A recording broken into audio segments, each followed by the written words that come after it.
Part 4. The New Era of Humanity. 207-52100. The galaxy did not erupt after the war ended. It exhaled. After decades of destruction, what remained was not celebration, but a long silence one in which every species had to relearn how to exist without a common predator. Humanity entered that silence with trembling hands and open eyes. 2075, a species that could never go back. Earth was rebuilt, but never restored to what it once was. New cities did not rise in defiant towers, but spread outward, woven into nature. National flags no longer filled the skies, only the symbol of the human alliance, a broken circle representing imperfection. The war had taught humanity a single truth: domination is always an illusion. Keller did not become a heroic figure in textbooks. She refused every title, withdrew from politics, and spent the rest of her life overseeing the most dangerous remnant of the war: knowledge. 2000 AD, the Verex who were no longer enemies. Not all Verex disappeared. Some, freed from their controlling directive, began to exist as independent beings. They had no culture, no history, no identity, only raw survival instinct. In some regions, humans chose to destroy them. In others, humans chose to observe, and in a handful of distant space stations, the first experiments in coexistence began, marked by fear, controversy, and countless mistakes.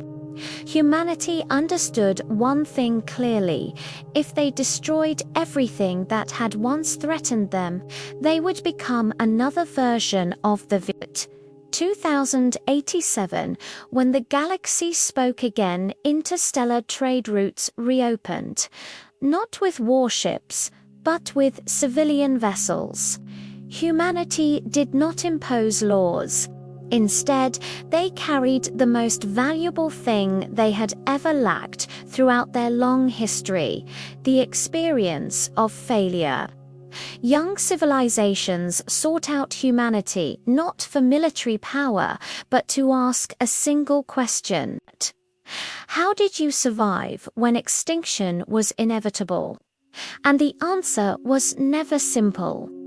2093, the legacy of sacrifice in Earth's orbit, a structure was completed: the Interstellar Memorial. There were no statues of victory, no lists of enemies, only the names of those who chose to stay behind. Among them, the name James Carter was not carved larger than any other, because the new era did not glorify individuals. It honored choices.